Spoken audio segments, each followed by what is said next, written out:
మన రెండు తెలుగు రాష్ట్రాలను కూడా మరొకసారి తేలికపాటి నుంచి మోస్తరు వర్షాలు కురుస్తాయని, మరీ ముఖ్యంగా ఈ జిల్లాల్లో అయితే భారీ వర్షాలు కురుస్తాయని మనకు రెండు తెలుగు రాష్ట్రాల వాతావరణ శాఖలు కూడా ప్రకటించాయి.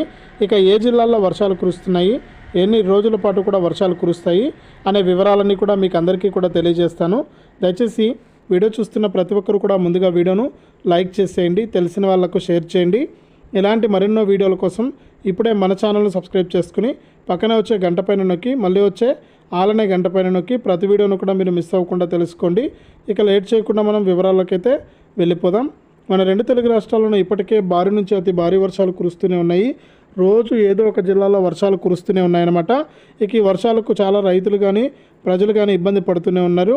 ఈ నేపథ్యంలో మరొకసారి రెండు తెలుగు రాష్ట్రాలను కూడా భారీ వర్షాలు కురుస్తాయని, అక్కడక్కడ కూడా ఆంధ్రప్రదేశ్ రాష్ట్ర వ్యాప్తంగా పిడుగులతో కూడినటువంటి తేలికపాటి నుంచి మోస్తరు వర్షాలు కురిసే అవకాశం ఉందని విపత్తుల నిర్వహణ సంస్థ అయితే తెలిపింది.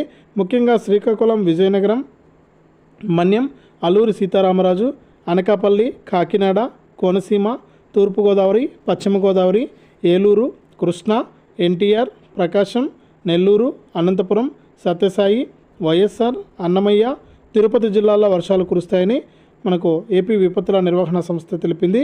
ఇక తెలంగాణ విషయానికి వస్తే తెలంగాణలోని పలు జిల్లాల్లో వర్షం కురిసే అవకాశం ఉందని హైదరాబాద్ వాతావరణ కేంద్రం వెల్లడించింది.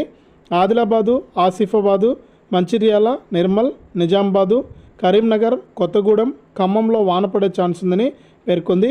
ఇక వరంగల్, మెదక్, హన్మకొండ, కామారెడ్డి, నాగర్ కర్నూలు, వనపర్తి, నారాయణపేట, గద్వాల జిల్లాల్లోనూ కూడా ఉరుములు మెరుపులతో కూడినటువంటి వర్షాలు పడతాయని వాతావరణ శాఖ అయితే ప్రకటించింది. ఇది రెండు తెలుగు రాష్ట్రాలకు సంబంధించి తాజా వాతావరణ సమాచారం. వీడియోను లైక్ చేయండి, షేర్ చేయండి.